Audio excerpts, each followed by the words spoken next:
Nous sommes en 1793, dans la nouvelle Assemblée géante, la Convention. Elle compte 749 députés. Cette assemblée est divisée en 3 groupes. À droite, les Girondins, à gauche, les Montagnards et au centre, la Plaine.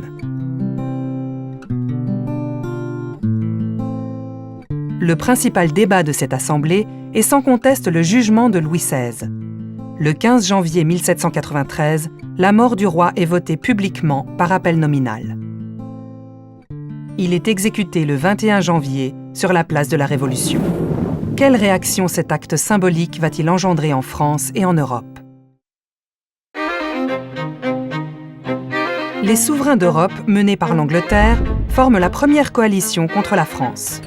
Depuis 1792, la jeune armée révolutionnaire française a remporté des victoires importantes à Valmy et Jemappes.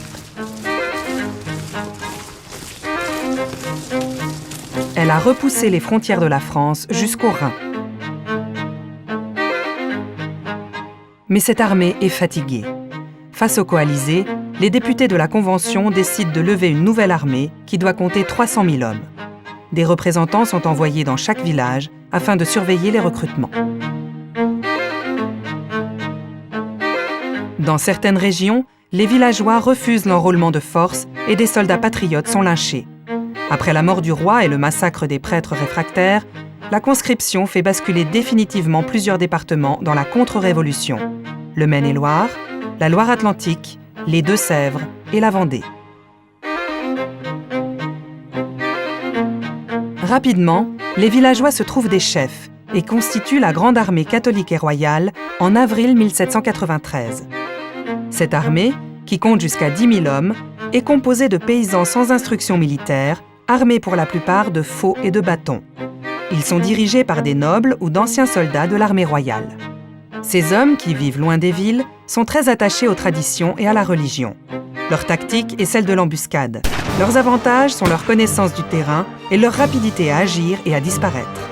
Cette stratégie leur permet dans un premier temps de remporter quelques succès militaires.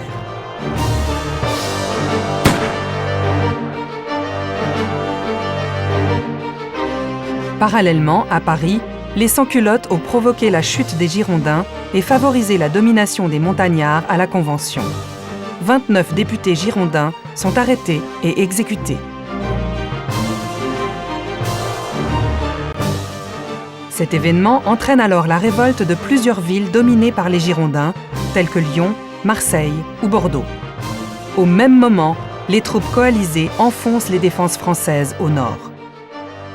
Face à cette triple menace, la Convention montagnarde, dominée par Robespierre, établit la dictature.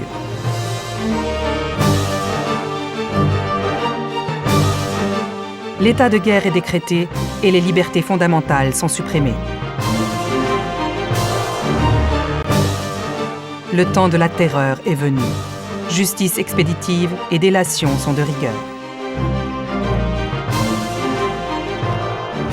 La terreur frappe la France entière et cette politique de l'extrême finit par atteindre ses objectifs.